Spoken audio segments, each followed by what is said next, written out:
Sky Sports.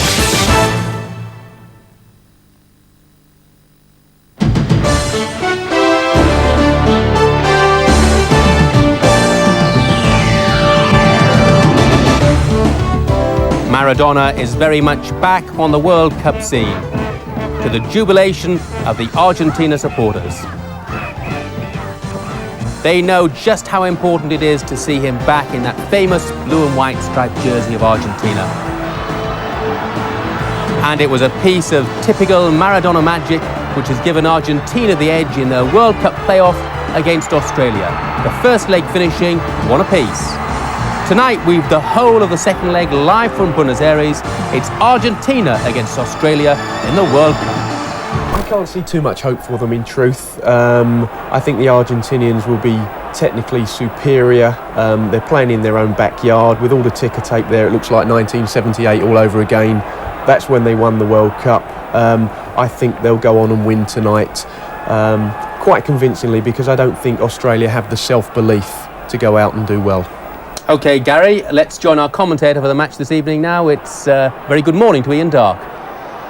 Good morning to you. Yes, Jeff, there's the Argentinian side for you, and they're strengthened by the return of hard man Oscar Ruggeri in the defence. He's played in the last 2 World Cup finals, and Seville's Diego Simeone, one of Argentina's best players now. He's back in the side. He missed the game in Sydney. Diego Maradona winning his 83rd cap.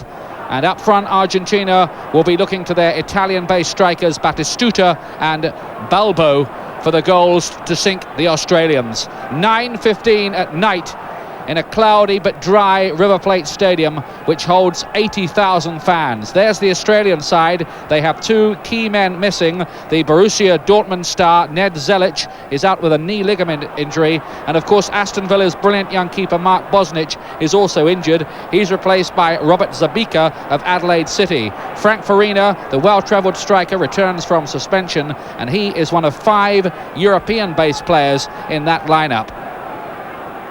The Australians fast improving.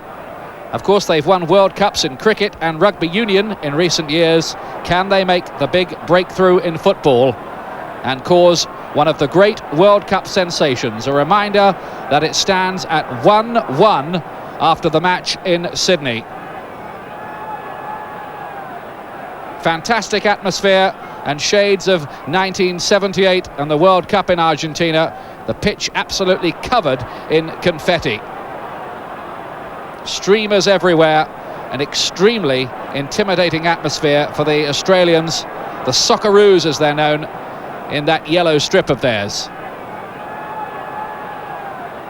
Certainly their tactics are to try to keep things quiet for the first 20 minutes and then maybe to go out and look for the goal that could win it. Remember, 0-0 is no good for the Australians, because that would put Argentina through on the away goals rule. This is Batistuta with the cross, and an early catch, and a good one too, by Robert Zabica, who's standing in for Mark Bosnich, winning his 26th cap tonight, Zabica. And it's a big test for him, isn't it? Just look at that goal mouth. Outside, tickets have been changing hands for 4 times face value, and such was the build-up to this match in Argentina that there were a lot of disturbances in the scramble for tickets, and unfortunately some people have been hurt. There's even been talk of maybe even riots if Argentina don't make it. Let's hope it doesn't come to that. Slater, a bit more room than he realised he had. And over there is one of the Vidmar brothers, Tony. He's wearing the number 19. His brother Aurelio will be in the number 8 shirt with the longer hair. And it's Tony Vidmar to take the long throw. It's aimed towards Arnold. Vidmar with another chance. And Diego Maradona was across there, making sure that nothing more came of that attack for the moment.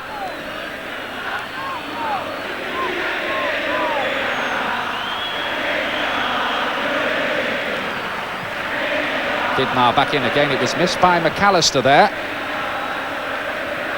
What a sensation it would be if the Australians could get an early goal. It's late morning in Sydney at the moment, and I'm told that the place has come to a virtual standstill, with people trying to get in front of television sets in offices and places of work to see this game. Possibly the biggest that Australia have ever played, though they did reach the 1974 World Cup finals and actually picked up a point in a 0-0 draw with Chile. That is the only point they've ever won at World Cup finals.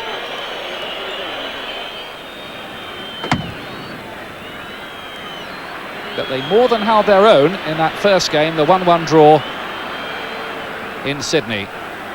Now this fellow MacAllister, that's not a very Argentinian name to take the throw, has Irish ancestry. Carlos MacAllister. That's Aurelio Vidmar. Flicked on by the number 7, Farina, who will be playing wide on the left. Nominally, one's led to believe from Eddie Thompson, the Australian coach, that there will be only one man playing up, and that will be Arnold.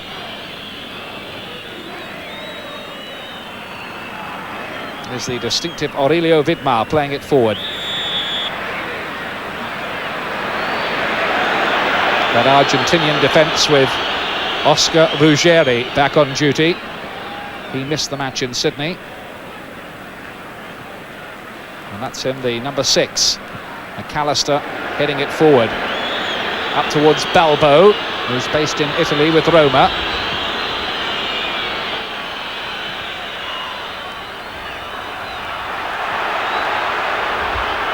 Hugo Perez is the number 15, winning only his 5th cap. A few inexperienced men. Now here's Farina for the Australians. Maradona.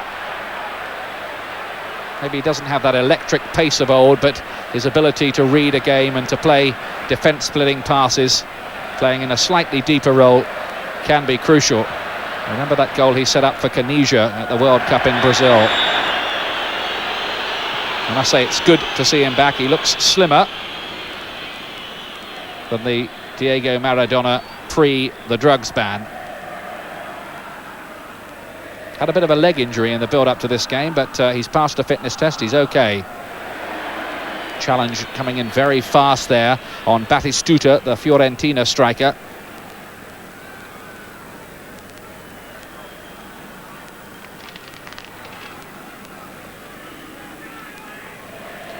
This the 492nd and final World Cup qualifier. This is Sergio Goycochea, the River Plate goalkeeper. Very much on home territory here. Maradona plays this one forward. And Australian defence featuring a sweeper in Milan Ivanovic, a 32-year-old Adelaide City defender. That's him going across. He had 4 years at Red Star Belgrade, so he's played at a good level. A former Australian Player of the Year. You can only just about see the ball, can't you, at that end?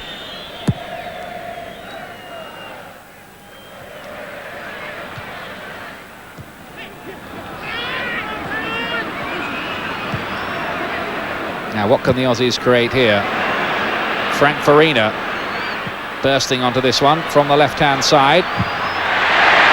Arnold trying to find a way through, and Vidmar as well. Now the Argentinians on the break, the number 14 for them, that's Chamot. Played up towards Batistuta, and getting in a rare old mix-up there, Batistuta.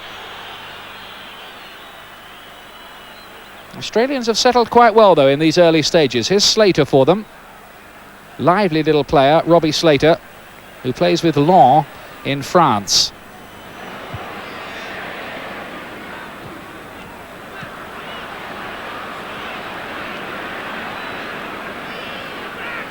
Aurelio Vidmar. There's not a lot of confidence behind the Argentinians at the moment. There's been a very tense build-up to this game. Their nerve really unsettled by that 5-0 drubbing they had at home to Colombia in February. That really stunned everybody, I think, in Argentina. And number 10, that's Van Blerk. Good player. Farina. Van Blerk again. Dispossessed by Perez. Now this is Redondo, the elegant midfield player with that flowing mane, much beloved of Argentinian players. There's Redondo again.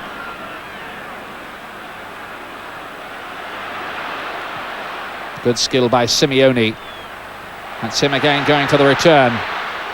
And they're glad to have him back, Simeone. He plays for Seville, and many regard him now as the Argentinians' best player, even ahead of Maradona. There's the superb River Plate Stadium, scene of the 1978 final. Now Perez, away by Ivanovic. And rather knocked off the ball there by Chamot. Chamot, who's winning only his second cap, the Argentinian defender who plays for Foggia. This is Redondo. Now Maradona, who's caught late.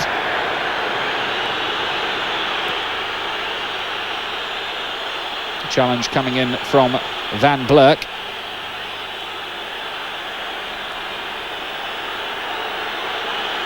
And the crowd hooting with derision at that challenge. Simeone's got plenty to say about it. And Maradona is still down hurt. Now this could be a blow for the Argentinians if this really is a bad knock. We'll see. Maradona, of course, bidding for a place in his 4th World Cup finals.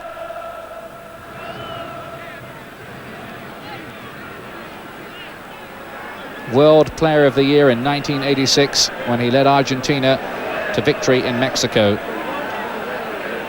A man who sold the TV rights even to his own wedding.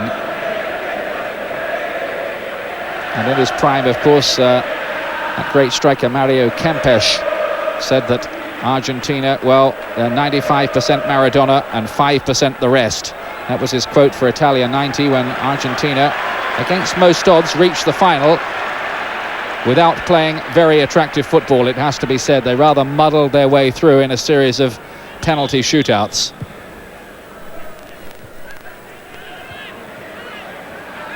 Farina battling away for possession there. It's won by Balbo, though. Then Maradona with that astute little ball for Balbo. Good challenge coming in from Jurakovic, the number 13.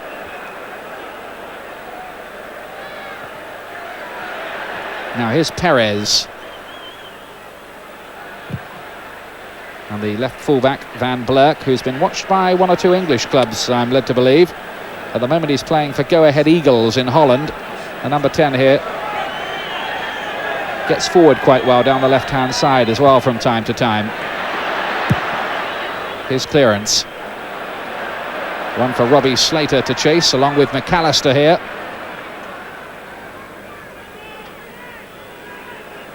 Australians who've had this tortuous route to get even this far. Now Farina. And no real problems there for Goycochea.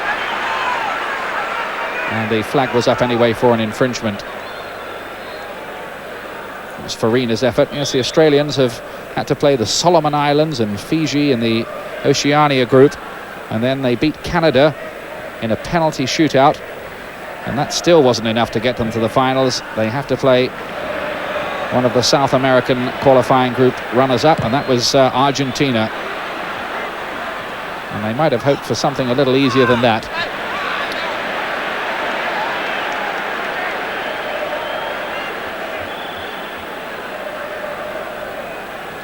So here's Hugo Perez of Independiente to take the throw for Argentina. Maradona showing himself well, and that just past the post from Batistuta. The Australians claiming offside.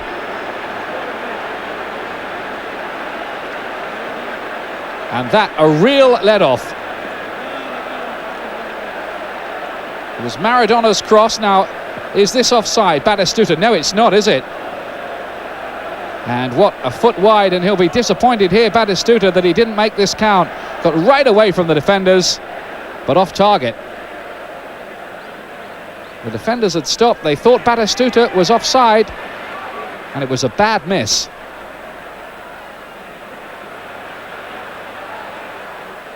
So a let-off for the Australians. And once again, the architect significantly for Argentina was Diego Maradona. Remember, he set up Balbo's goal in Sydney.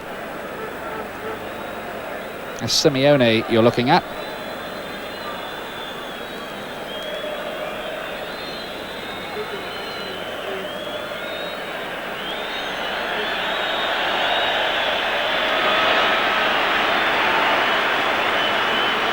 It's a real test of nerve and character, this, for the emerging Australians.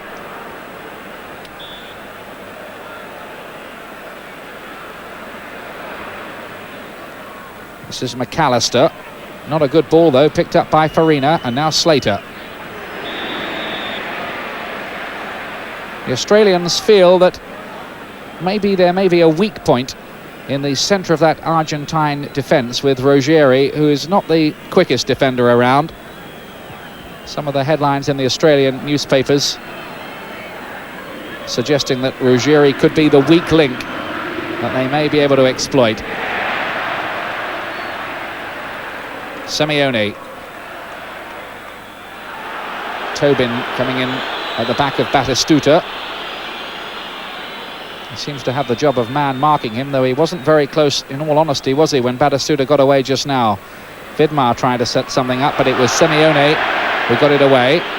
This is Jurakovic, but the whistle's gone for the infringement on Maradona.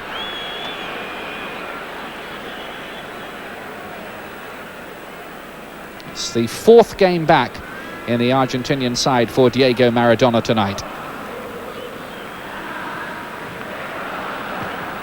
Here's Redondo. Nice, well-balanced player.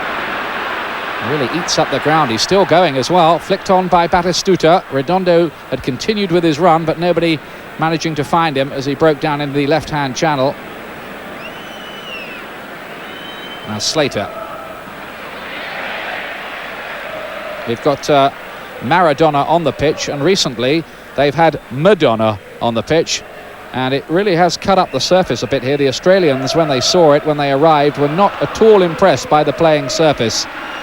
It may look all right on your television pictures, but it is quite badly rutted in places from that big rock concert.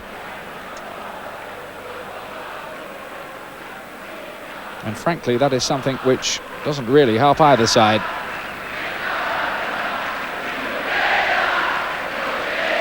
It really is a huge complex here with tennis courts and banqueting and conference centres. There's a hotel as well, and 4 training pitches. Now that's a good ball to find Slater, nearly.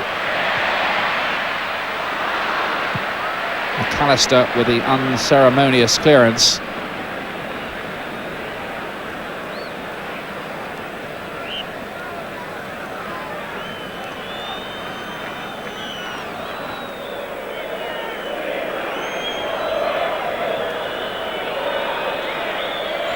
Massive tension. That final place in the World Cup on the line here. No way through from the number 2, Sergio Vazquez.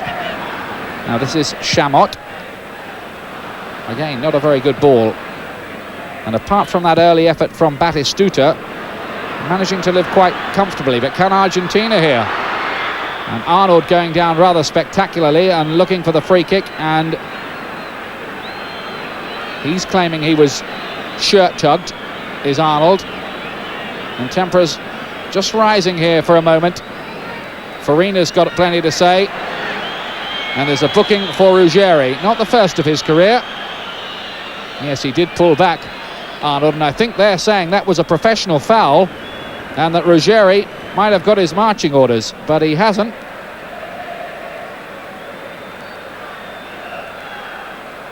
So the veteran hard man goes in the book, Oscar Ruggeri, the number 6 there in this wall. And Australia with a free kick in quite a dangerous position. What is that? 25 yards out. Aurelio Vidmar may be the one who takes it.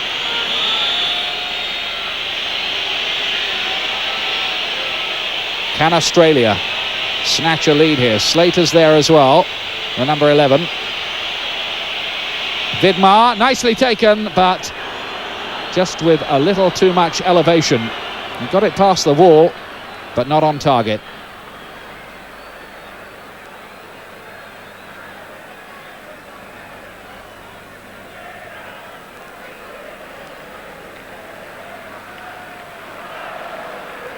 No problems in the end for Sergio Goycochea.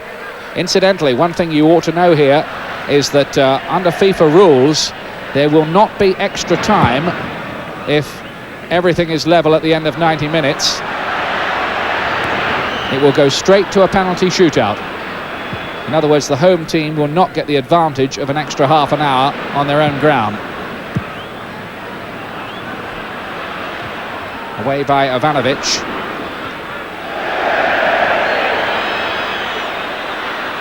Now here's Batistuta. And away by Wade, the captain of Australia.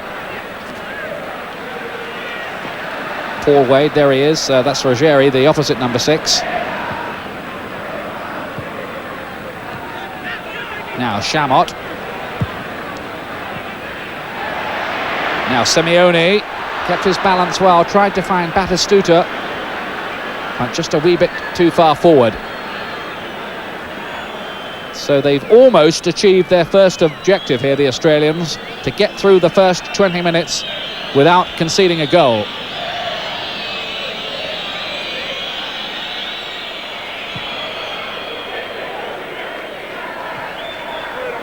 There are one or two strange sounding names in the 23 finalists we know already for the World Cup finals, and the Australians may be thinking, well, why not us?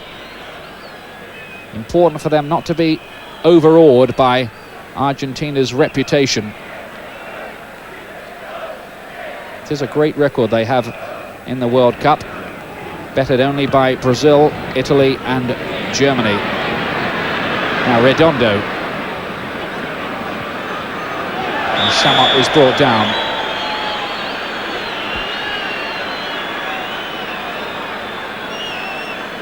It's a big night too for Argentina's coach, Alfio Basile, Coco, as he's known universally in South America. Quite simply, if Argentina don't make it, he's out of work.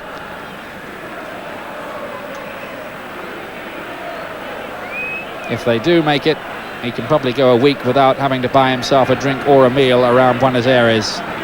They'll all be on the house. Chamot is still down injured. And the referee wants play to continue. Ruggeri, who's already gone in the book and might be wise just to stay silent for a while. Now the referee's anxious to make sure that the game carries on. He'll be mindful, no doubt, of the fact that Argentina know that a 0-0 draw will suit them, so he wants to stop even early time wasting.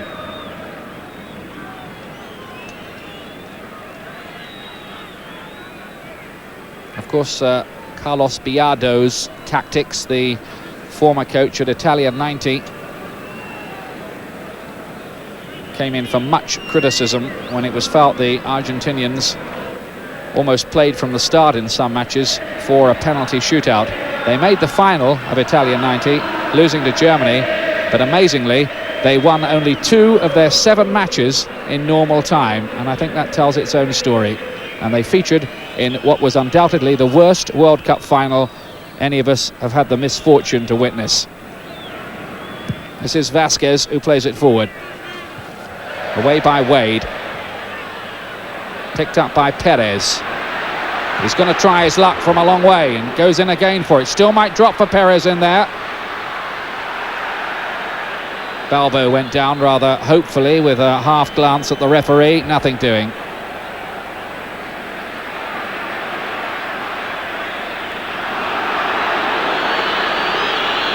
And you can just maybe feel the frustration growing among the Argentinian fans. Believe it or not, there are some Australians there somewhere in that crowd, but only about 100 of them have made the long journey.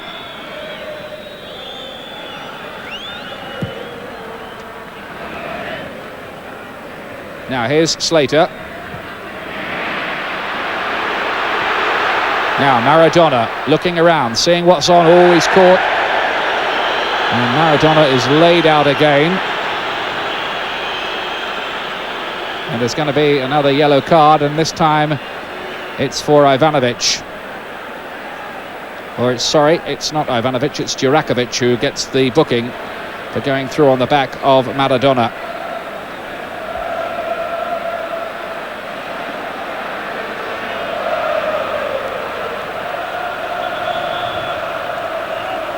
Now then, Maradona himself to try to orchestrate some mayhem with the free kick.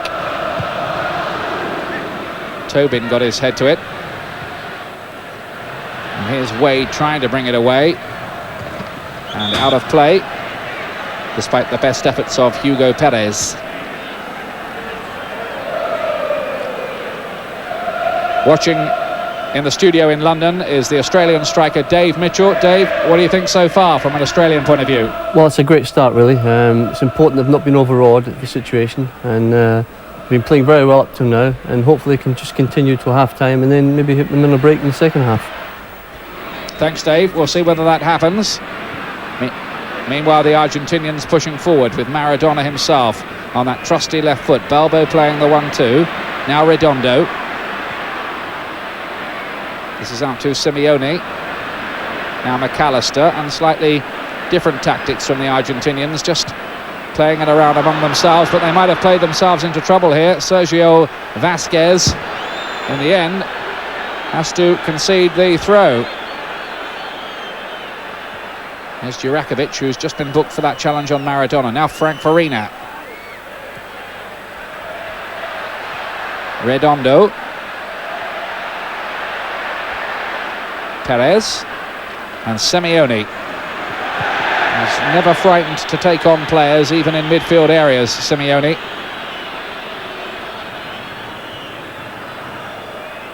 But I think you've got to say that the Argentinians are certainly making quite a meal, aren't they, of every challenge. And staying down, it was Aurelio Vidmar and Wade who challenged Simeone. And the referee has not been slow to produce the yellow cards, which could leave him in a bit of a problem later on, because of course the next one would have to be red.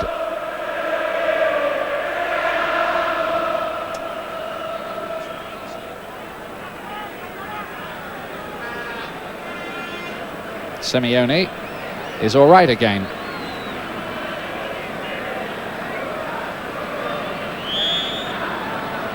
The referee tonight, by the way, is Mr. Mikkelsen from Denmark.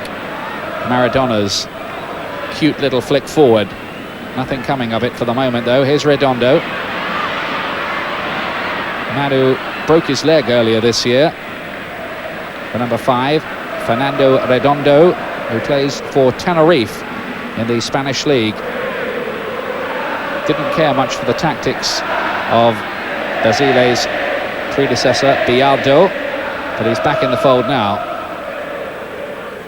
Good player he looks too, doesn't he? The number 5.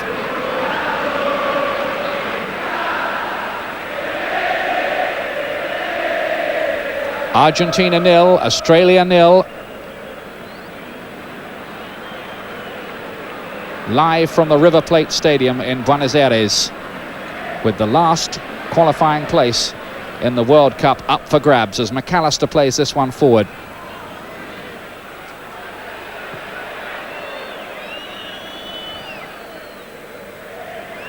Wade, the Australian captain. Here he is again in that central midfield role. Now MacAllister. And Redondo with a nice skill for Chamot, the Foggia fullback. Argentina looking quite stylish in midfield. This is good move. And there is Perez with the effort. Hugo Perez, the Independiente player. Nice build-up. Angle was difficult. It took a bob or two off this difficult surface. You can see, just look at the bounce there. Almost came off his shin, I think, that shot.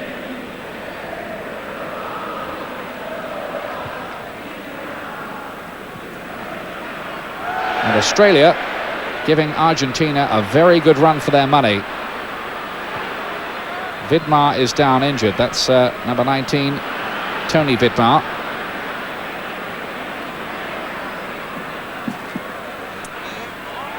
Australians did come here last year. They lost 2-0 in a friendly, but they do have a 4-1 victory over the Argentinians. A booking for Ivanovic. And the yellow cards are mounting up. I'm almost starting to lose count already.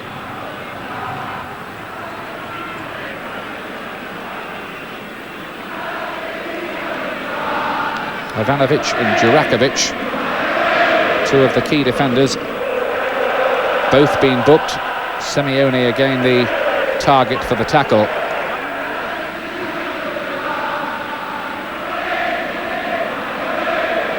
But I think all the time the referee produces yellow cards for those tackles, the Argentinians will be on the floor. Knocked on by Batistuta. Not a bad header that, really, from long range.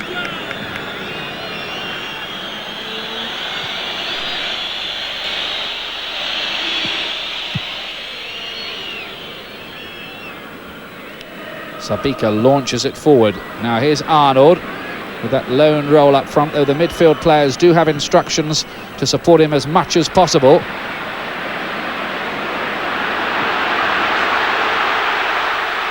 Ivanovic, the sweeper, doing his job before Batistuta could get on the end of it. Gabriel Batistuta, who scored 2 goals to help Argentina win the Copa America. That's the South American Cup. They beat Mexico in the final in Ecuador. They've won the last 2 South American championships. MacAllister, and the firecrackers start to go off. Good football that. Maradona feeding it through. This could be the goal they're looking for Balbo, and a vital challenge in there from Jurakovic as the lead seemed to be looming for the Argentinians. Lovely 1-2. Maradona, then Balbo rounds the goalkeeper, and Jurakovic with the great challenge to prevent the goal as Abel Balbo of Roma was about to pull the trigger. Simeone plays it short. Maradona finds an angle. Now Batistuta. Oh, and the save from Ruggeri's header was a great one by Sabika. But Australia at the moment are just rocking a little. Maradona does well there, doesn't he? It's not cleared. Batistuta mishits it, and Ruggeri, and the reflex save from Robert Sabika, keeping the scoreline at 0-0.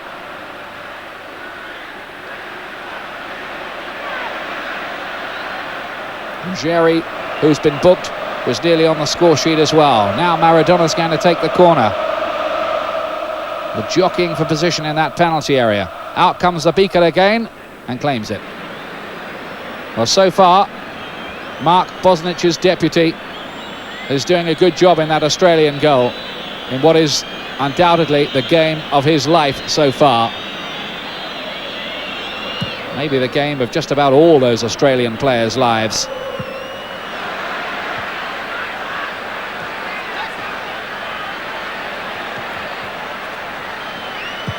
Slater knocking it long. MacAllister wins it in the air. Oh, and they're looking for the penalty there, the Australians, but nothing doing. As Vidmar, I think it was, came forward on that right-hand side. Simeone is the man bringing it away now. Perez has given it away, though, to Robbie Slater. Good challenge by the capable MacAllister. Ruggeri knocking it forward. Flicked off by Simeone to Redondo. And just beginning to get some flow into their work now, Argentina, and it could be menacing. And here is Balbo again. And another chance goes begging, but there's no doubt about it now. The Argentinians have upped the tempo. They're starting to really play some nice football, and the chances are starting to arrive. But as yet, none have hit the back of that Australian net.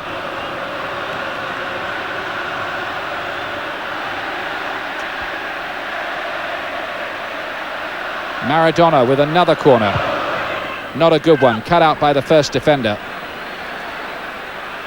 Slater does well. Then Van Blerk, back to Slater again. Australians so far able to muster little by way of a threat. Now we have another injury.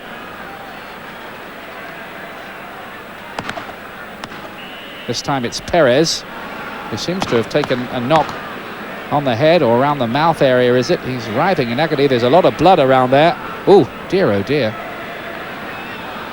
Well, he looks as if he's just come out of 10 rounds with Lennox Lewis, doesn't he? It's Hugo Perez who's down injured. Maybe this might reveal how it happened.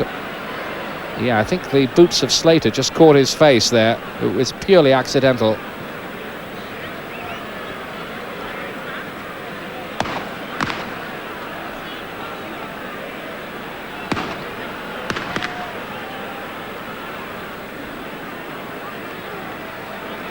Well, he'll need maybe a stitch or two in that.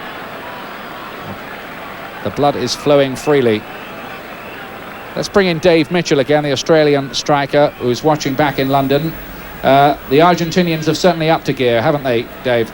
Certainly, they've had a couple of chances here, and we're riding the luck at the moment. But hopefully, we can keep riding our luck till half time and get a breather and reorganise. And as I say, hopefully, maybe get a couple of chances in the second half.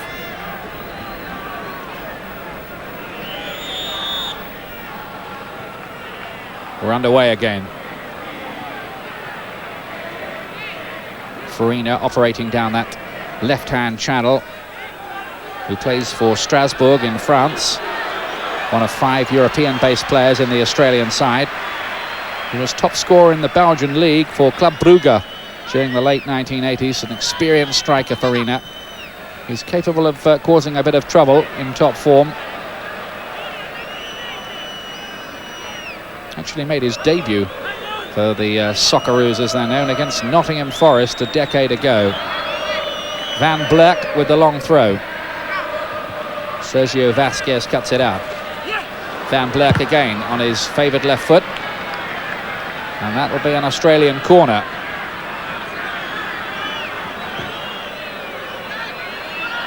Well, the Australians may be encouraged that they've survived so far, and that Argentina have missed a few chances.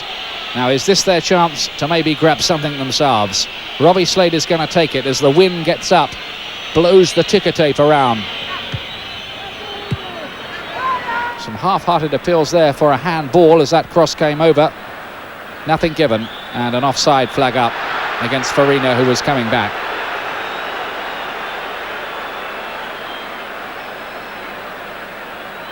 I must say there did seem to be a little bit of suspicion of a hand as that corner was crossed in.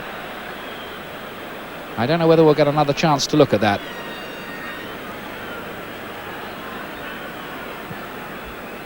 All the officials from Denmark.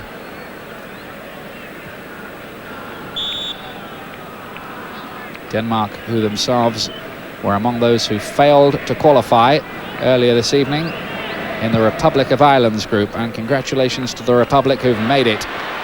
Not so England and Wales, unfortunately.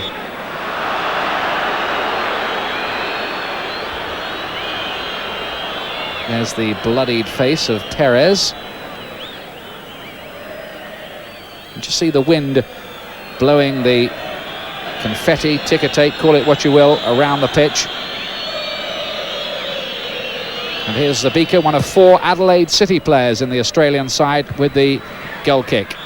Picked up by Aurelio Vidmar.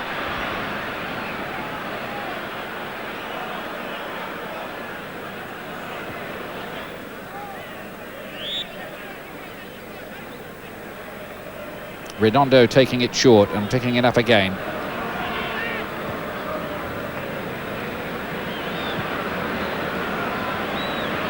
MacAllister.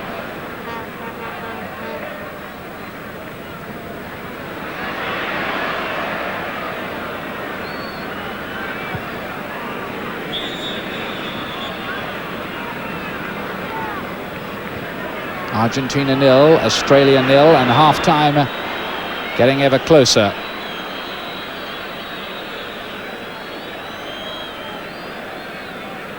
Australians arrived here on Sunday. Things are moving on apace in Australia. They only were affiliated to FIFA in 1963, and they've only had a national league since 1977. A country, of course, more famous for Aussie rules, rugby league, rugby union, and as England know to their cost, cricket. But these boys will be writing their name large in Australian sporting history if they could come up with any kind of result that mattered here.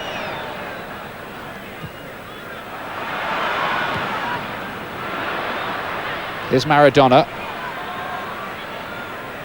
who looks pretty sharp, I must say. Redondo.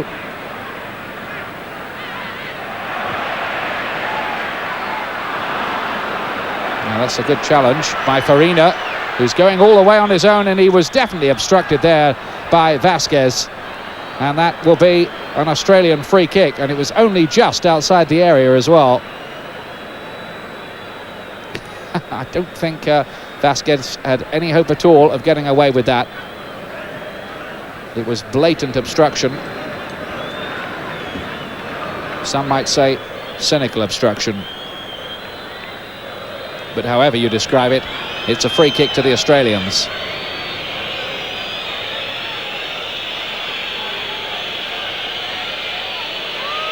There's Van Blerk in the wall, trying to cause a bit of sabotage. Now, we've seen Vidmar try to curl one. This time it's going to be Slater by the look of it, unless he rolls it sideways. Slater, and again, same problem, too high. Well, they've had two like that. And they'll be wishing that Michel Platini or Paul Gascoigne was an Aussie, at least for a few seconds.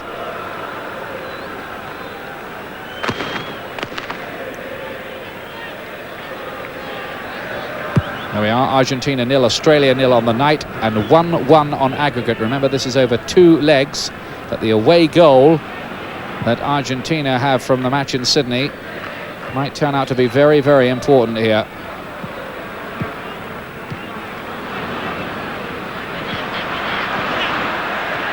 This is Chamot. Only his second cap, Chamot, the number 14. And Redondo here winning his 17th.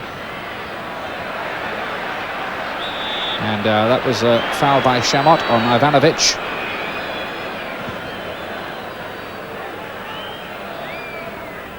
Just caught him as he turned.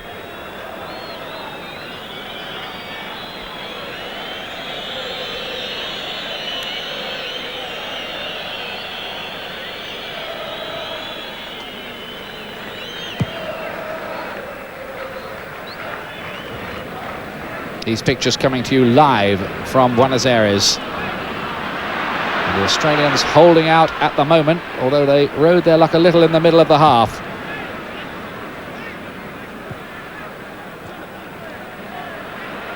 Maradona all a bit tight in there. And good battling away by Arnold. He wins it back for Slater. Now here's Frank Farina. Slater's made the diagonal run for him.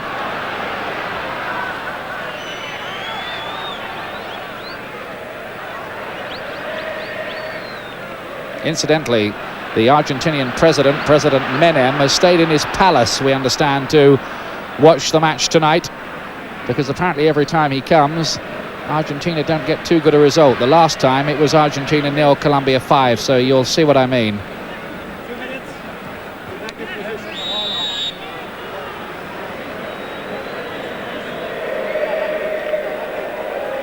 Argentina World Cup winners in 1978 and 1986, and finalists in 1930, the first ever World Cup final, when they lost 4-2 to Uruguay and finalist as well at the last World Cup in 1990. It's a great pedigree, but are they going to make it this time? Maradona laid out.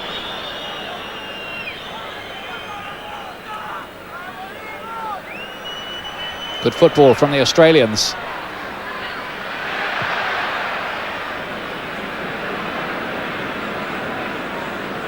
Jurakovic coming forward this time. Australia, can they just grab something right before the break?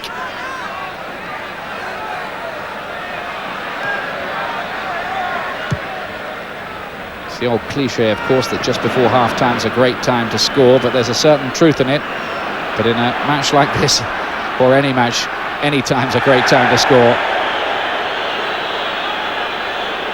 Well, it does seem, doesn't it, that these Argentinians are under specific instructions to stay down, and Simeone is laid out there as if poleaxed by a telegraph pole or something, and he's up again.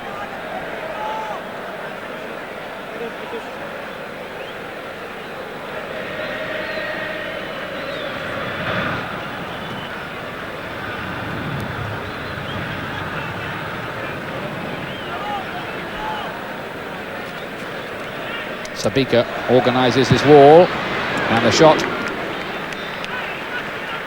wide of the target from Simeone. Simeone played with Maradona during his time at Seville. Well, it was played quite quickly, but in the end it was quite a long way off target.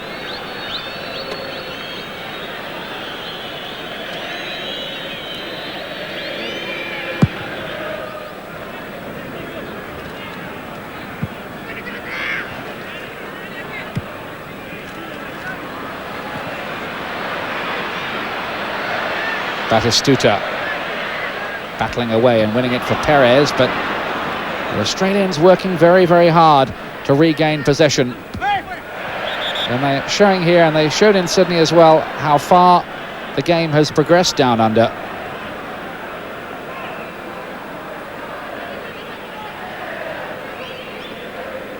Coach Eddie Thompson has done a good job to get them this far. Hit long by Jason Van Bleck.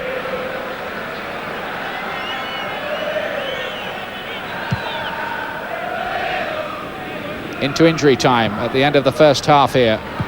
Might be a fair bit of it as well. And a lot of players down on the floor needing treatment. That's Wade getting it away.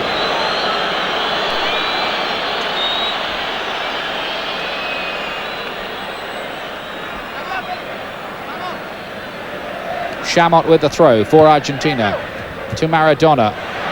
Chamot's cross took a deflection on the way through. Aurelio Vidmar gets it away, only as far as Perez. Now Maradona. Aurelio Vidmar again, and the shot flashing wide of the post from Simeone. And that was almost the goal that Argentina were looking for right on the break. Again, Maradona, just like an eel. And Simeone on the turn, but wide.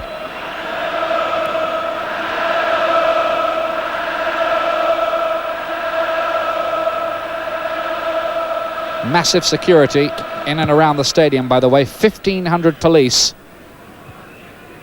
in action to make sure that there are no outbreaks of trouble.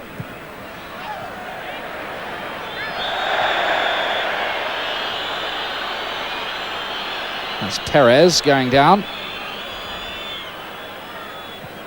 Challenge was from Wade, the South Melbourne player,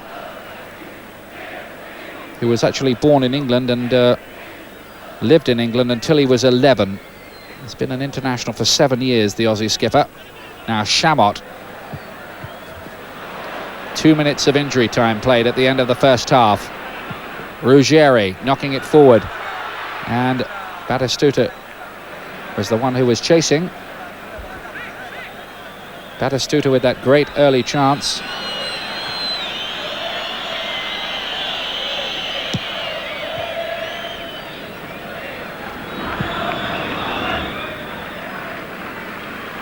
And this time the whistle does go for half-time. Here, they're still all square between Australia and Argentina.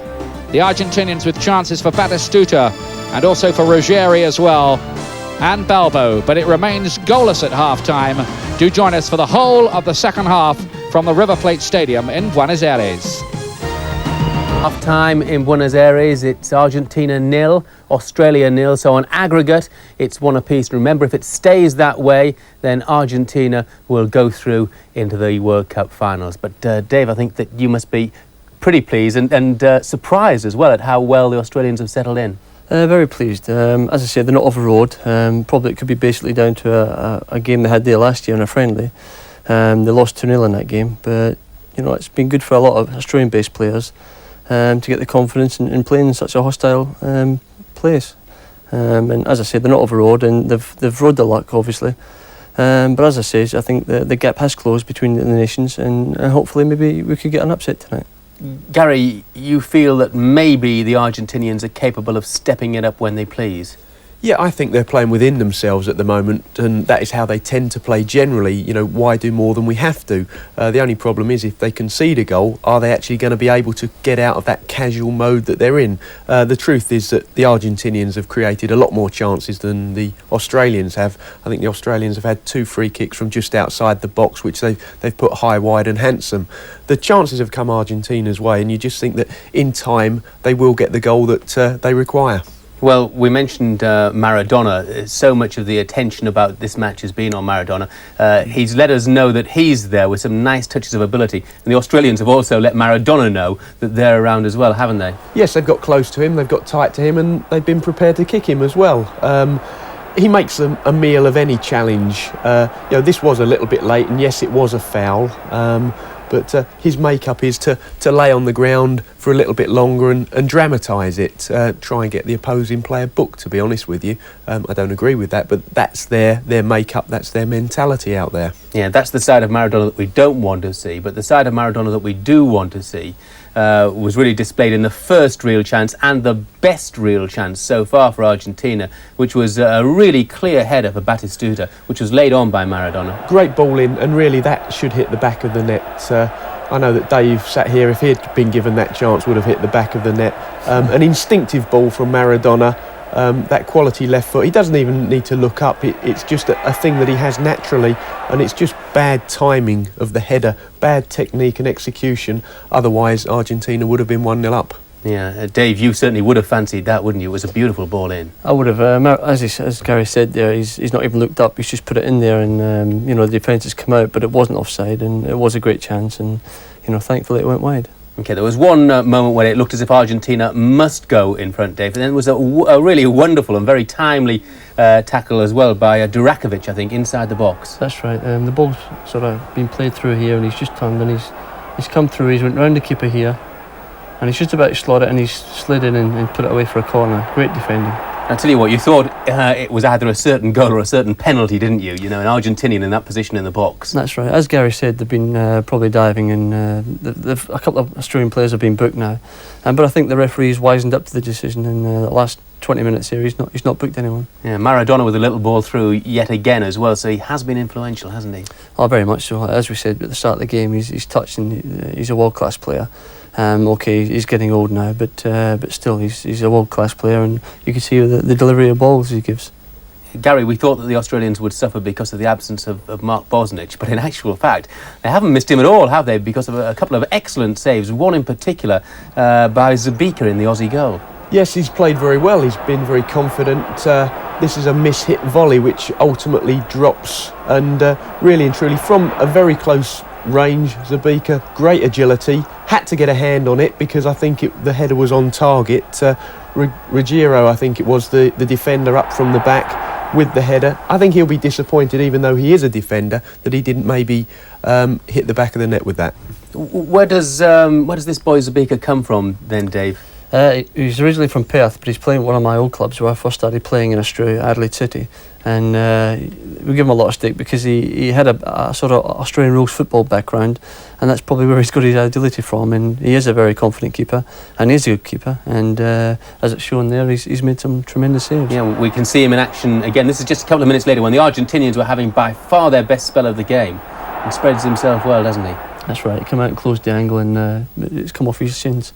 It doesn't matter how he saves them, as long as he saves them. At that stage, you must have been a worried man because there was that spell of 10 or 15 minutes in the middle of the half where the Argentinians began to play as if they really meant it, and they really did have one or two chances. Yeah, it's at the moment that Gary said they sort of play within themselves, but they sort of come out that mode and they showed what they could do, and they did create a lot of chances, and thankfully they haven't scored yet, but hopefully we can contain them, and as we say, you never know, we could maybe sneak a result. Okay, well remember, this could go to penalties. There won't be extra time this evening if scores are level at the end. Of course, at the moment, it's 0-0, and that would be good enough to see Argentina through to the finals. But all is still to play for in Buenos Aires. Stay with us here on Sky. Argentina 0, Australia 0 in Buenos Aires. All still to play for then. We'll be going back live to the River Plate Stadium in just a couple of minutes. The 24th and final place for next year's World Cup finals in the States still to be decided. But the rest of the places have been decided. Let's just check on the final set of results. Starting off in Group 2, where England's failure to qualify confirmed.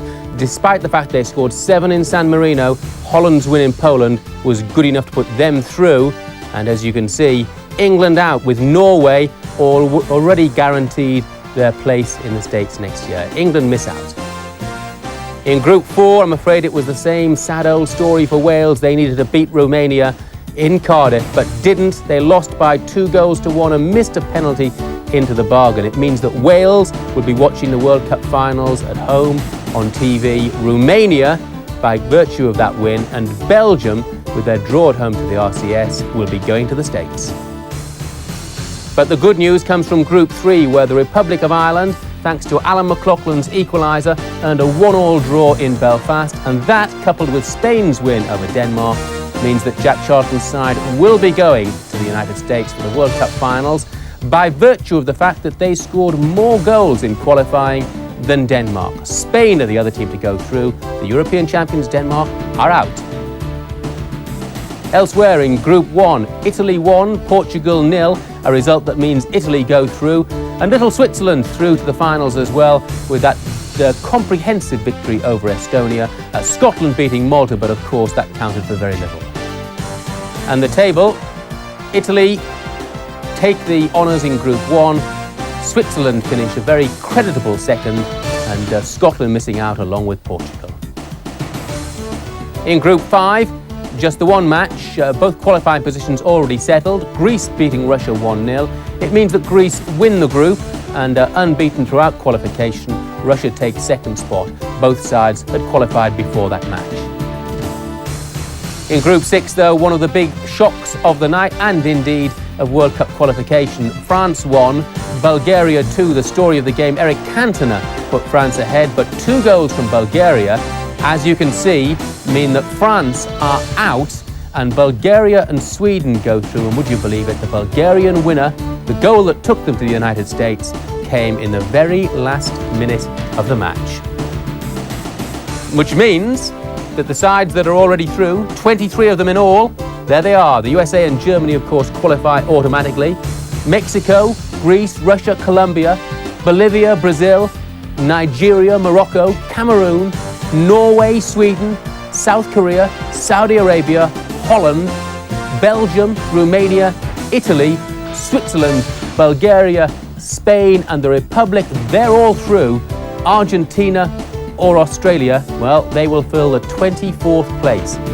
And if you fancy a small dabble there, by the way, on any of those, the Republic of Ireland, 28-1 chances now to actually go and win the World Cup. They only just squeezed in, but they nevertheless are well fancied now, at least by Ladbrokes anyway. Now let's concentrate on the matter in hand this evening. The team's not quite out on the pitch again yet in the River Plate Stadium. At half-time, remember, Argentina 0, Australia 0. The first leg ending 1 apiece. If it stays this way, then Argentina will go through. And I guess, Dave, the problem from the Australian point of view is that they haven't honestly looked like scoring, and they have to score in this second half. That's correct, yeah. We have to go out and put a bit more pressure on them.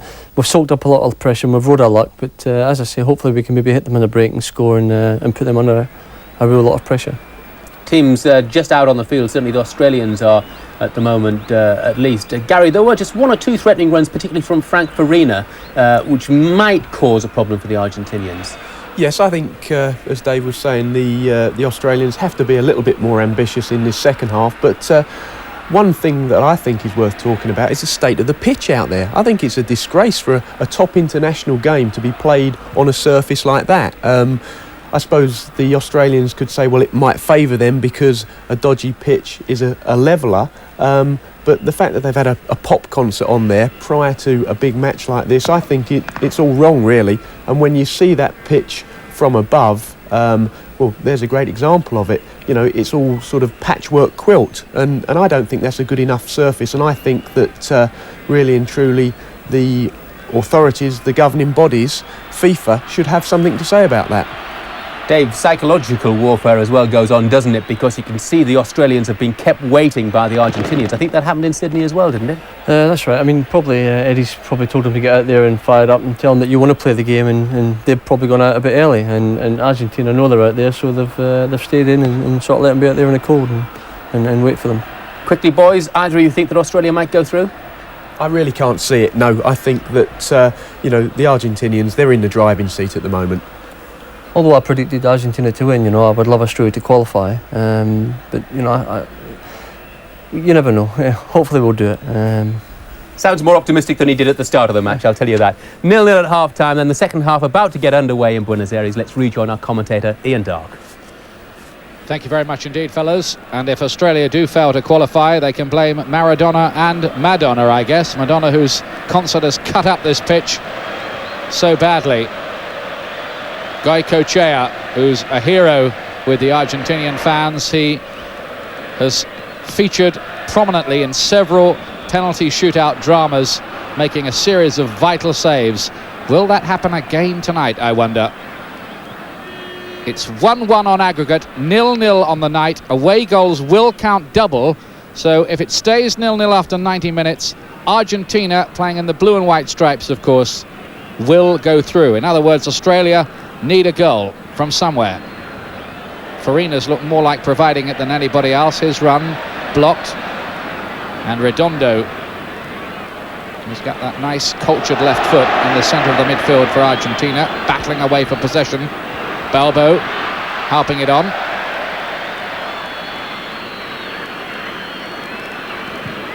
And that's Tobin with the long clearance for Australia. Tobin, who's a draftsman when he's not playing football. Wade, the Australian captain, the number 6. The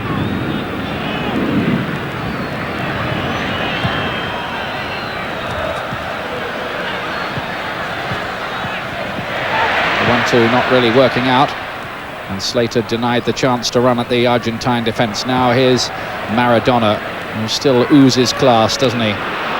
Tobin picks it up. Australia have to be a little ambitious in this second half. They can't afford to sit back. They need that goal, and that of course may give the Argentinians the gaps they look for to create chances of their own. Now Maradona, Redondo trying to play the 1-2. It all breaks down. Slater picks it up for the Australians.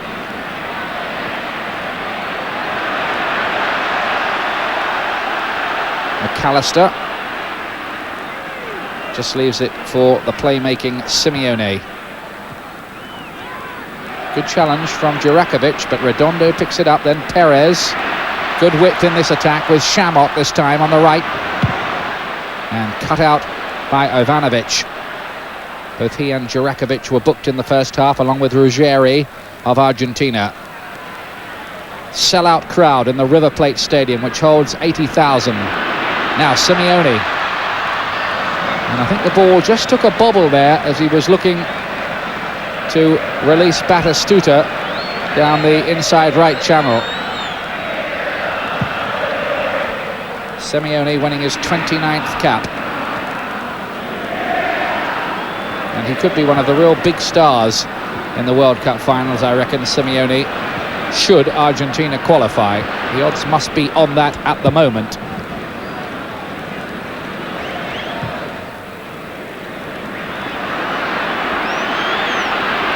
Batistuta. Tobin playing it long. But now here's Redondo picking it up in the midfield for Argentina. Seemed to have his shirt tucked for a moment there. And Wade battling away there. Paul Wade, who is also the development officer for the Victoria Soccer Association, and plays his football in Melbourne with South Melbourne. Inspirational figure for the Australian side. 30 years of age now, and that's him cutting out that ball as well. The passionate, noisy Argentinian fans trying to lift their side. Maradona with a typical little turn, digging the ball out from underneath his feet as well. Simeone. Good balance, nice turn. And covering again by Ivanovic, who's been a bit of a hero in that defence, I must say. Redondo. MacAllister.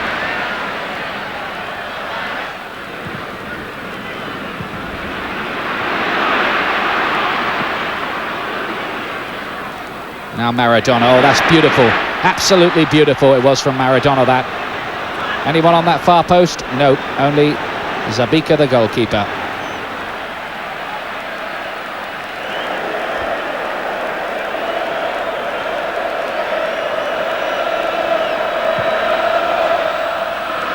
Must be absolutely agonising watching on those benches for the two coaches, Alfio Basile of Argentina and Eddie Thompson, the Scotsman, who's in charge of the Australians. He used to play for Hearts and Aberdeen and was a Scottish under-23, as it then was, international.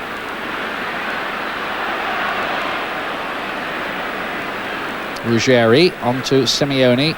Most things being channeled through him in that midfield. Now Batistuta, who's down now in Serie B in Italy with Fiorentina. Simeone tries to get the better of Ivanovic, and the whistle's gone for an Argentinian free kick in a very dangerous position indeed, and I'm sure Maradona will come over there to try to do something wicked with that free kick.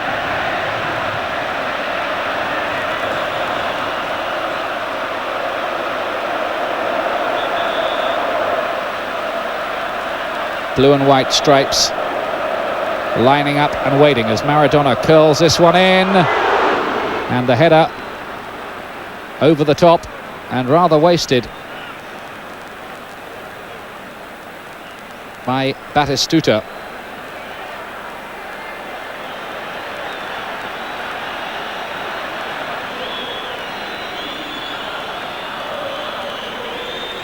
Well, they've had their chances, there's no doubt about that, Argentina.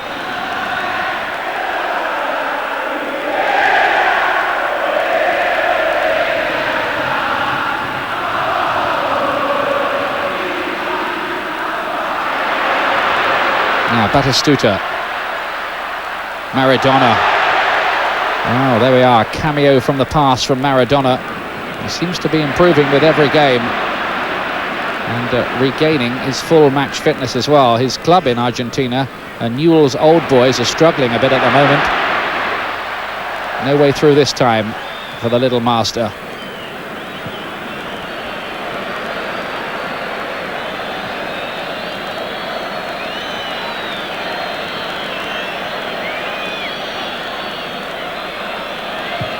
Sergio Goycochea launching it downfield, the Argentinian goalkeeper who's taken over from Nero Pompidou, who broke his leg at Italia 90. Slater just playing Tony Vidmar into a spot of bother.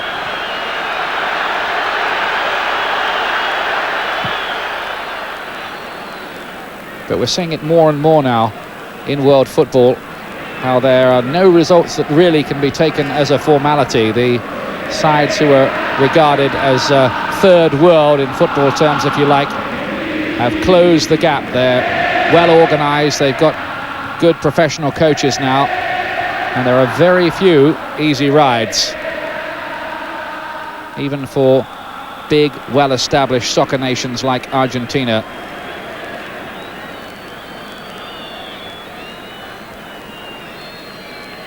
Three names definitely through from South America are Bolivia, Colombia, who was something of a revelation in Argentina's group, and Brazil made it in the end as well. You'll be glad to hear.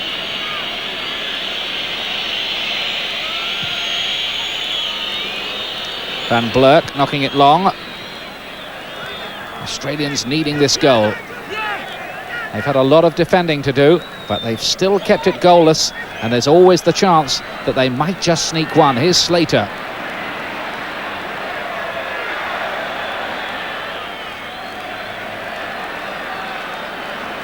The tension around the stadium where you can almost feel it.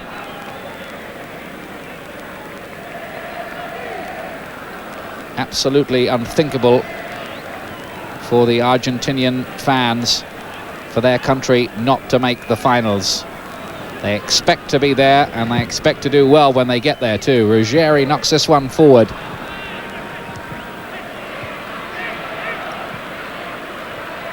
Maradona picks it up. Now Simeone.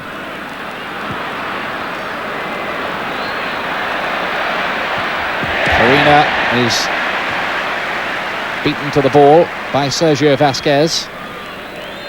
Aurelio Vidmar, rather too easily knocked off it on that occasion. Slater picks it up though. He works hard, doesn't he? Little Robbie Slater. There's Redondo. Perez.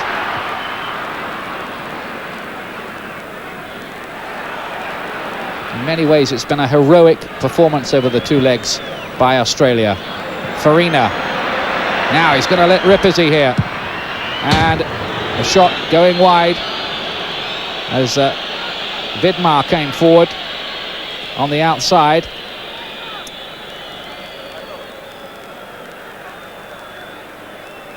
But again, Goycochea not forced into the save. It was a long way off target.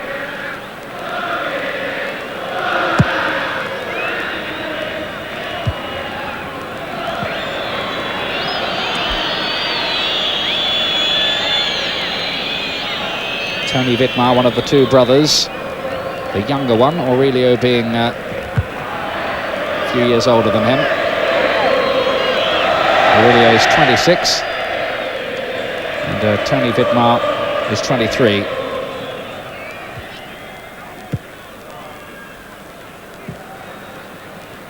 Goes Vazquez for it, and MacAllister looking to complete the clearance.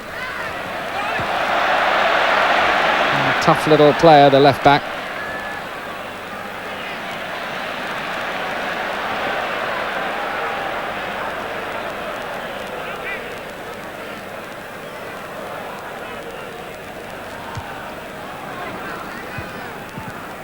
Here's Maradona. Keeping a close watch on him. He's used to that though, isn't he? There are times when that ball almost seems to be an extension of his boot. Now here's Simeone on a good run. Still might break for him, but the yellow shirts crowding the blue and white stripes out again. This is chipped forward again for Batistuta here. Looked to be a hand in there. And it was Batistuta, I think, who handled it first. I think Jurakovic might have got a hand to it as well. Now have a look at this again. Yeah, Batistuta uses his hand first. And I think it did hit the hand of the number 13 Jurakovic, but that was after.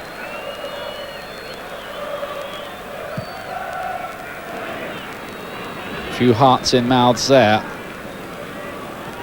Still the goal won't arrive for Argentina as Balbo feeds this wide to Perez.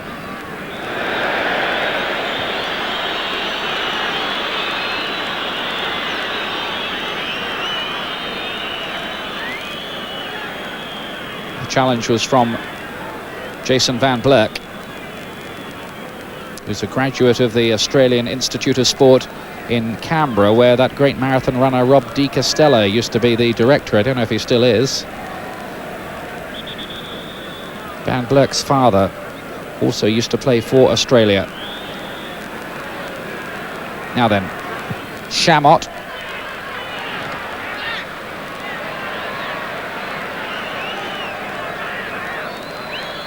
Been a good game for this fellow. Zabika, some important saves, standing in for Mark Bosnich of Aston Villa.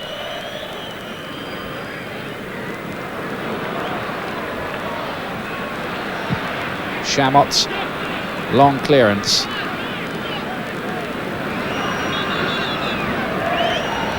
Vidmar, Tony Vidmar.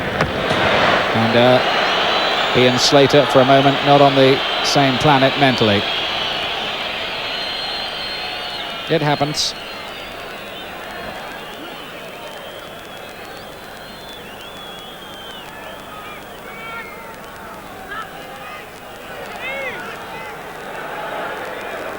Alfio Basile ponders his World Cup future. That's a great burst from Redondo. Good surge to the midfield, adding some drive. Now here's Batistuta. And that flicks around and it's in. That's gone in. It's taken a deflection on the way through. And Batistuta, I'm sure, will be credited with the goal. Argentina have the lead, and that almost certainly is the goal that will take them all the way to the USA in 1994, because Australia really do have a mountain to climb now. It was a freak goal from an impossible angle.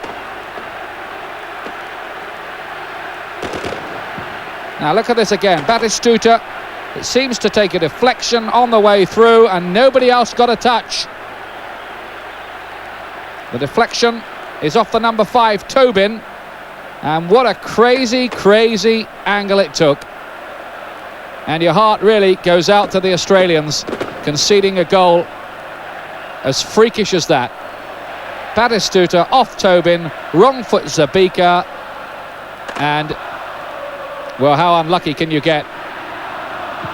All the good chances they've had, Argentina, that haven't been taken, but now, with just over an hour gone, they have the lead in the most fortuitous of circumstances, really.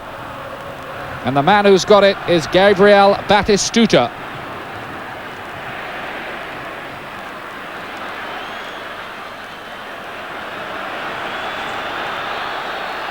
Well, Australia have to push forward, and push forward in a big way now. Slater. Argentina 1, Australia 0.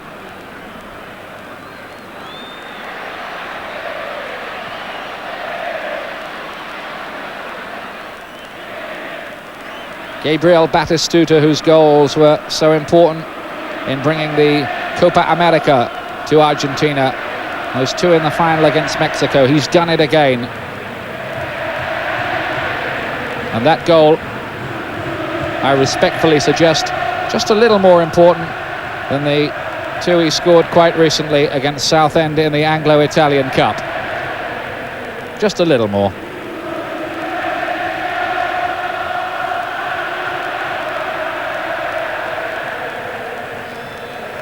And that has sparked a party all around the River Plate Stadium. Unless the Australians can do something dramatic, that party might last all night and well into tomorrow as well. Maradona, and he's caught. It's by Van Blerk. There.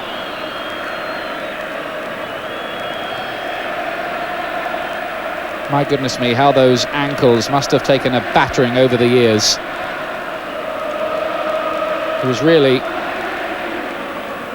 a walking wounded kind of player in Italia 90. He carried on playing, but he was having to have all sorts of injections to get him out on the field, even for the World Cup final, Maradona last time.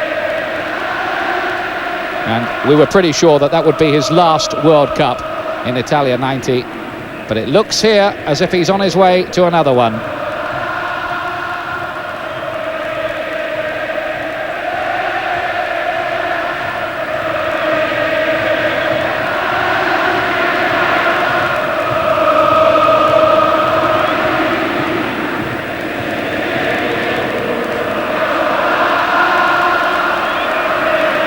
Well, the pictures tell their own story.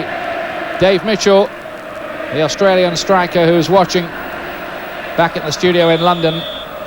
It was tough luck on Australia, the way that goal went in, Dave. Yeah, it was a wicked deflection. Robbie sort of come out to get the cross, and it took a wicked deflection that came over and went into the goals, and the defender tried in vain to clear it, but it was just over the line, unfortunately. Well, it maybe more an interesting game now. Australia have got to come out and score, and then it'll be a better game, I think.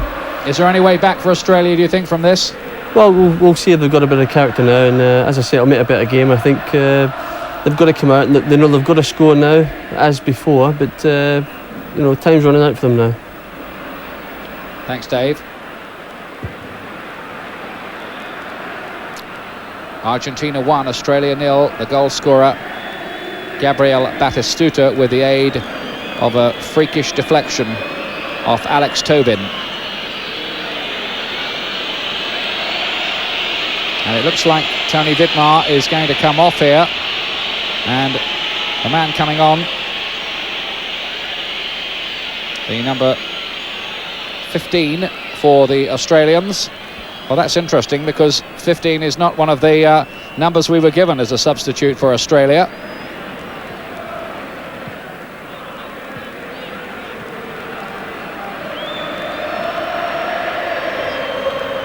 Meanwhile, here's Slater.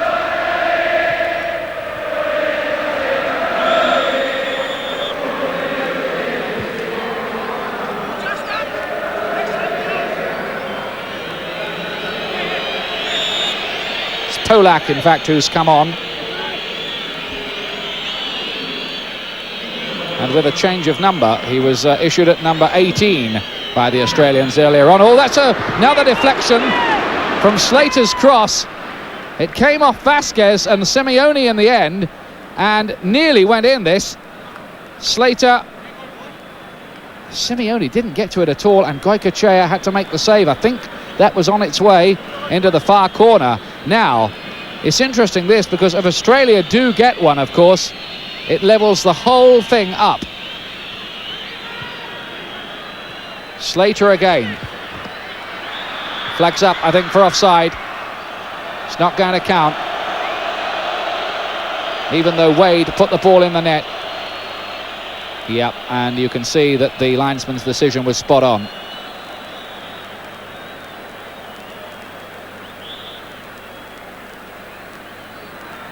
It was sensible defending by the Argentinians. They pushed out and they caught, well, 2, maybe 3 of them offside.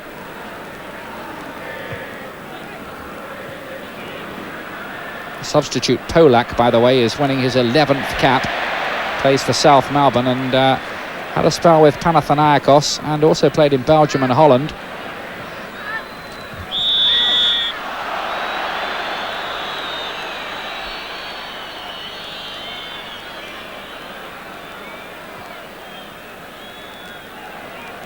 Coming up to the halfway point in this second half.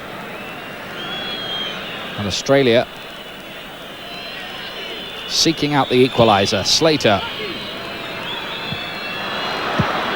Knocked back in. Oh, and off MacAllister. And those were dangerous moments there for the Argentinians. And offside. And you could see the sigh of relief breathed by Goycochea. Now Slater's cross. It eludes everyone. Van Blerk plays it back in. MacAllister, and it cannoned off Arnold on the far side, I think it was. It might have gone anywhere.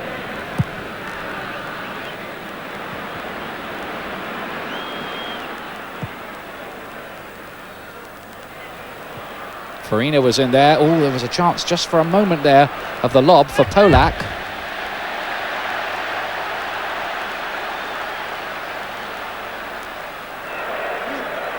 And Argentina preparing a substitute of their own. The number 17, Zapata, is going to be introduced into the action. He's played an awful lot in the German Bundesliga. Tricky, fast-raiding kind of winger. This is Balbo going up for it. Picked up by Aurelio Vidmar, his brother now off the pitch. Slater. And just a little sign of tiredness maybe there, the way that was allowed to just run on.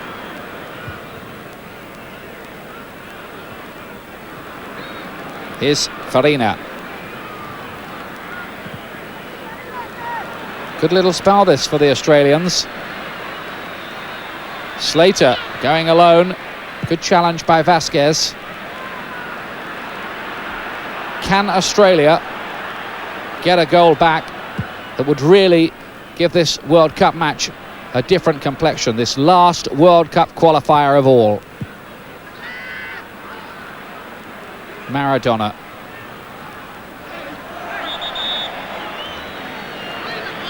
Well, he goes down there, but I have to be honest, I don't believe I saw any kind of challenge. Let's have a look again here. Well, I'm not sure there was any contact, but down he went anyway.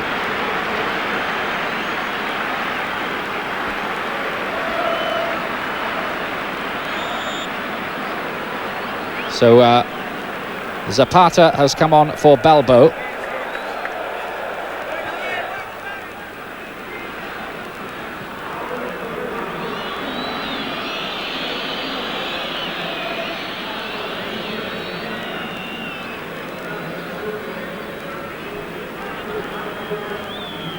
Well, I understand there's been some confusion over the Australian substitution.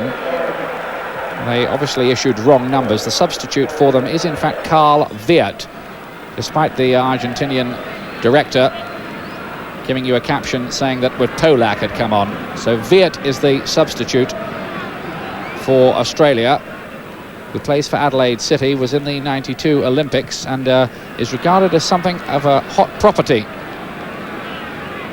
He scored over 40 goals in national and state matches. So just to clear up that confusion, it's Wirt who is on for the Australians.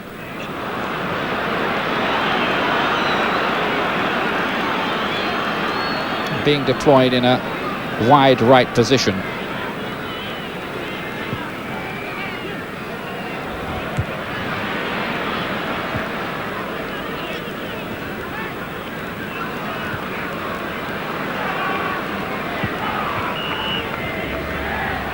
Ping-pong in midfield, and in the end Redondo. That's not a good ball from him, only to Slater, and likewise allowing Simeone in. Another goal for Argentina would certainly kill this stone dead, and they could be on here for something. Now that's a great challenge back.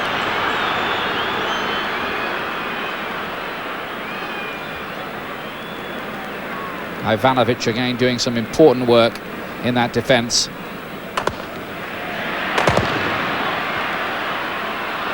The 1-2 breaks down. Again Ivanovic getting the foot in. Simeone slipping away from Farina. And possession at times having to be almost quarried in the middle of the pitch.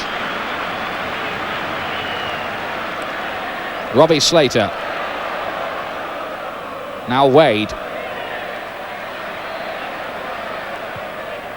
The Argentinians so adept at closing down little corners of the pitch, hunting in packs and regaining possession. Slater again. Seeing an awful lot of the ball, Robbie Slater. Ruggeri's challenge.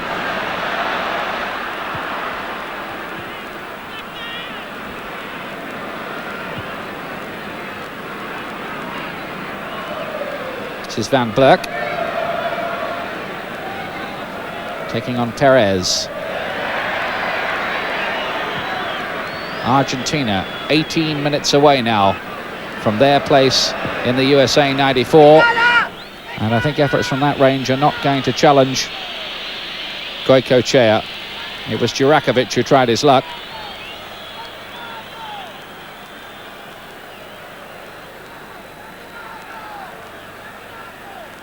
Jurakovic, who was in the Australian side that played England on their tour in 1991. He's winning his 30th cap. Scored 2 goals in that time and Quite honestly, that effort didn't really threaten a third, did it?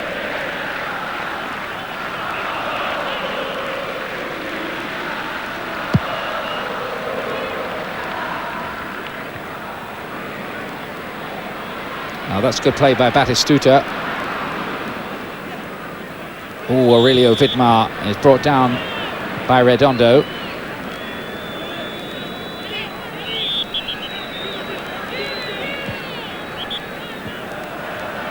Crowd just quietened down a little bit again now. They know that this isn't settled yet. Just one goal from the Australians would bring it all level at 2-2 on aggregate, and of course the Australians would then have their away goal if they could score one. 1-1, of course, much better than 0-0.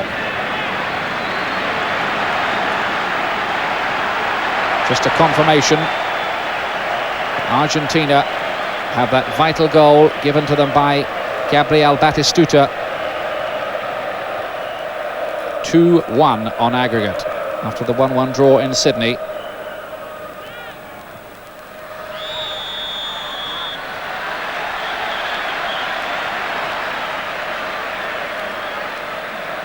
Jurakovic penalised for the challenge on Maradona. I wonder how many free kicks have been given throughout his career for fouls on Maradona. Must run into thousands and thousands, I should think, by now. Batistuta waiting in the middle with his rock star hairstyle. Nicely worked. Oh, and the header, brilliantly saved. But there was a flag anyway. The effort was from Ruggeri, who'd got up on that far post. Not the first time that he's proved a threat. Look at that ball from Maradona. Beautifully played. And it's Ruggeri's header beaten away by the goalkeeper. Sabika again doing his stuff well. That's twice that Ruggeri's been denied by the keeper like that. Here's Batistuta.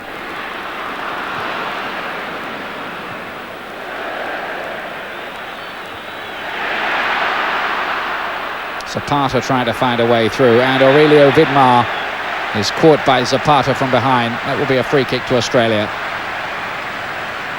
Australia have been in this kind of setup before, one match away from the finals. They played Scotland in 1984, losing 2-0 at Hampden Park, and then failing to square things up when they played in Melbourne. It ended in a 0-0 draw, and Scotland went to the 1986 finals. Redondo into Batistuta, and Redondo still trying to press forward again as well, and just losing track of where the ball had got to in the end. But it was a good break again from the Argentinians. Good elusive running from Batistuta, picking up Redondo's run from midfield, and Ivanovic with some rugged defending.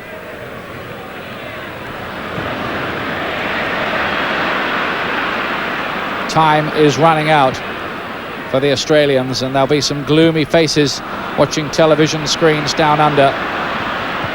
And what is morning in Sydney and other cities across Australia. Zapata. It's played out to Chamot. Aurelio Vidmar. And down goes Viet, the substitute.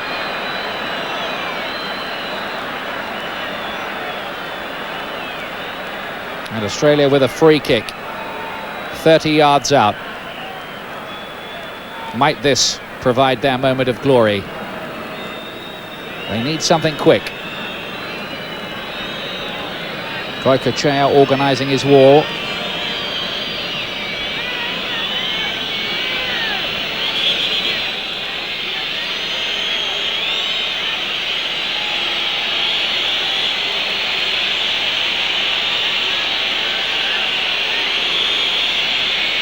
Arnold it is who's lining it up.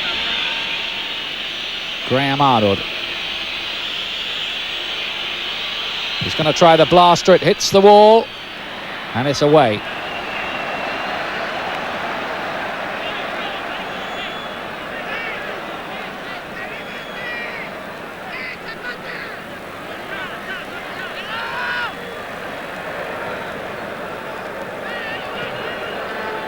Wade, the Australian skipper, with the throw.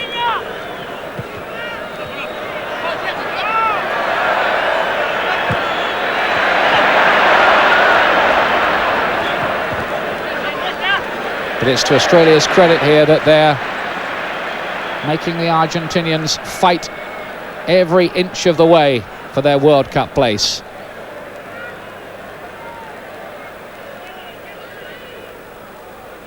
Slater does well.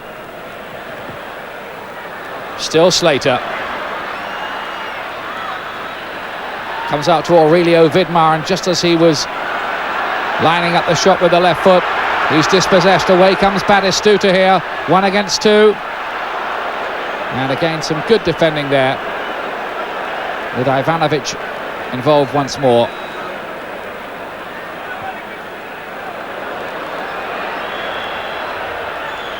Fiat out to Slater, and the cross is not exactly what Australia were looking for.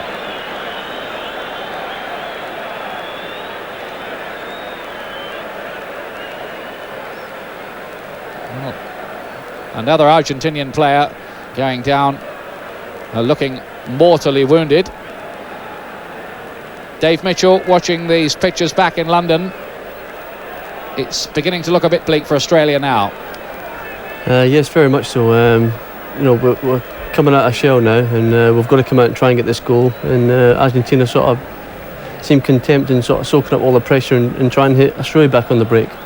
Bit unfortunate they might have scored a goal there. A couple of ricochets in front of the goal there, but to be fair, Argentina are well worthy of the 1-0 win at the moment. And they're eating up every available minute with players down injured. It's funny, they've all recovered. It's quite remarkable. It's Hugo Perez, who, apart from being cut in the first half, now has a rib injury. Great work by the physio. It only took about 40 seconds. Slater now. Away by Vazquez, but only to Van Blerk. Farina helping it on. And Chamot doing some good covering. Here's Simeone. Perez still holding that rib of his.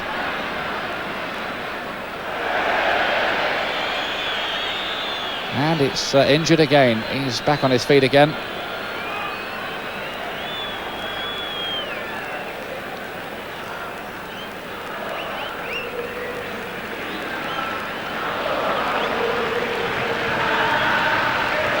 Inside the last 10 minutes,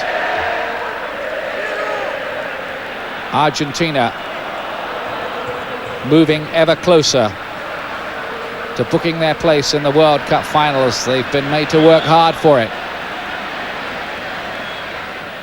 Maradona plays the 1-2. Wade. Out to Robbie Slater. Aurelio Vidmar, and Slater again.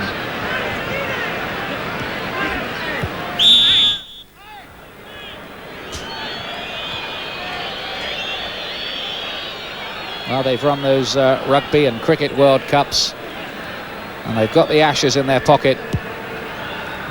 But can they find their way to the World Cup finals of football? It's looking a very stiff task indeed now.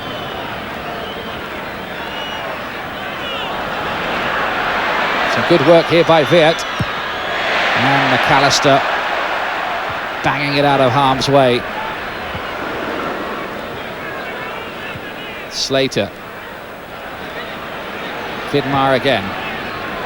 pitch cut up badly now, and Argentina getting everybody but Batistuta back behind the ball every time that Australia gained possession.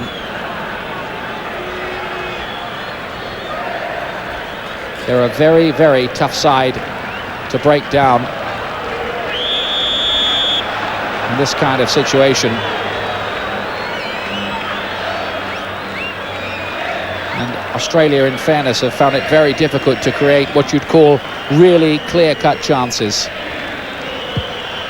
Slater just lost his footing there as he played that.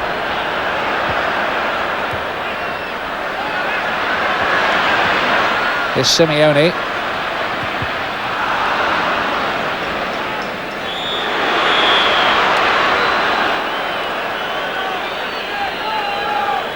And another yellow card is issued.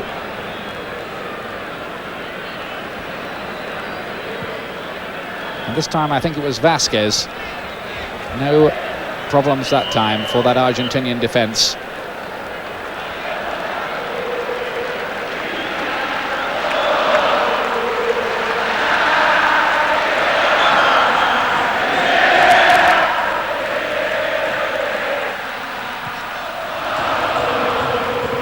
Stadium absolutely throbbing with atmosphere.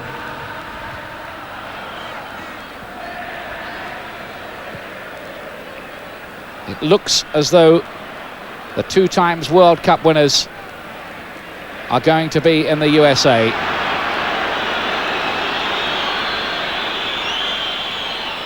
The clock ticks round to just over 5 minutes remaining. Van Bleck to take the throw. Flicked on by Wade. Away by Vazquez.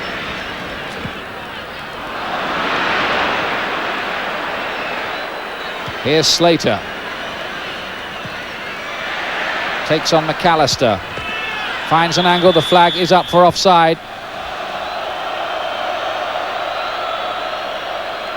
One, two, maybe 3 players offside.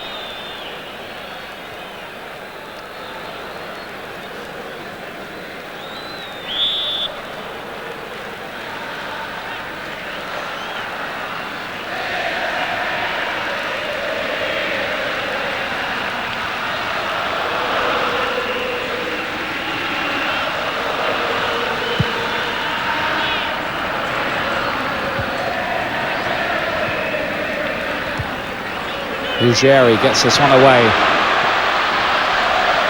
Maradona picks it up.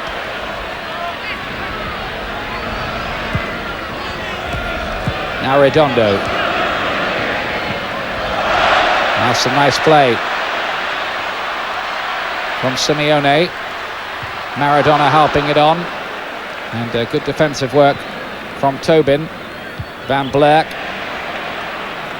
Hasn't been pretty, but it might be pretty effective for Argentina. They have carved out most of the real chances. And that's not going to be any good for Slater.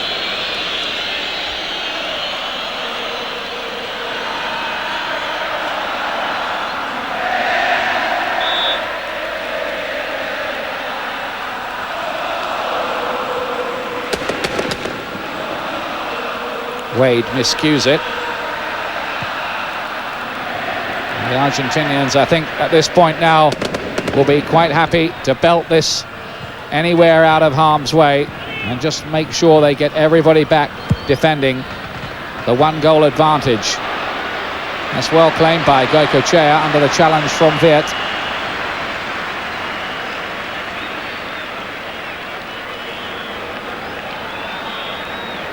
Well, the Argentinians have been saying that if they do get to the USA, they want to be based in the Los Angeles area, where there are a lot of expatriate Argentinians who would be supporting them. Whether FIFA comply with those wishes, we shall have to wait and see. But this is not over yet, of course. It would certainly be among the favourites, wouldn't they?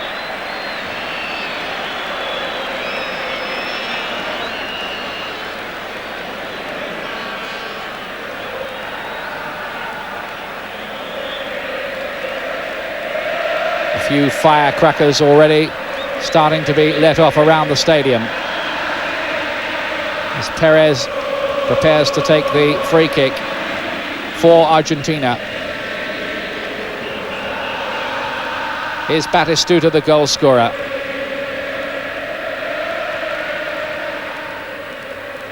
It was a crazy, freakish goal, but the 32 million people who populate Argentina won't care a hoot about that.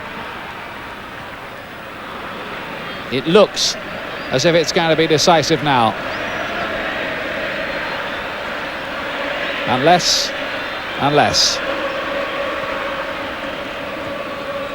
Redondo cuts that one out. Van Blair plays it on. Had almost dropped for Arnold, but Ruggeri was too experienced to let it get in behind him.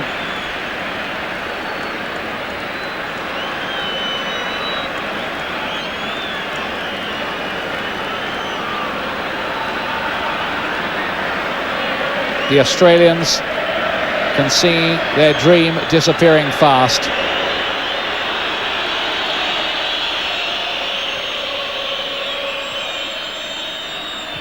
Wade plays it in again. A shot by Farina, and that will bounce away for one last corner. Now, do we have a sting in the tail of the kangaroo, as it were? Slater, he's still got it as well. What's going to happen here? Viet was almost there. It's thrashed away anywhere by that Argentinian defence. Just for a moment there, the Australians were threatening, and they're taking their time getting the ball back to Tobin in injury time.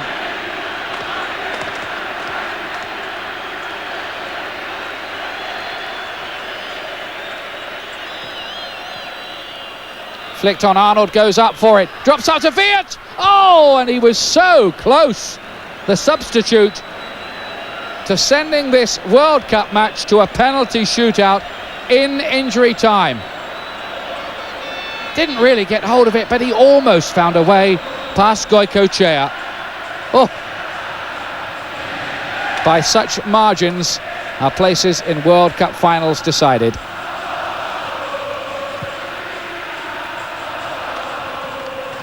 That was about as close a thing as Australia have had. And it was enough to fray the nerve ends of these Argentinian fans. I would think the streets of Buenos Aires tonight are going to be a wild, wild scene.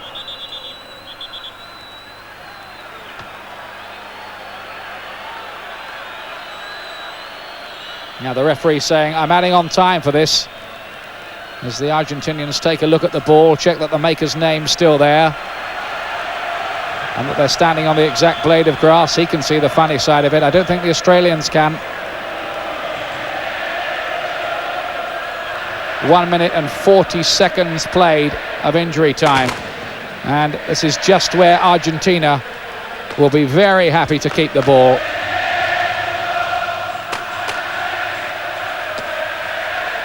Ever since the goal went in, there's been an enormous racket around the River Plate Stadium. Zapata, the tireless Wade, picks it up for Australia.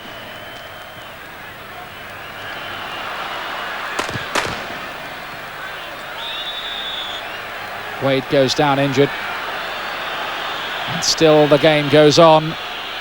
The referee glances at his watch as Durakovic lines up the free kick. There can't be an awful lot more of it. And when that whistle goes, it's going to release a huge celebration, and that's exactly what it's done.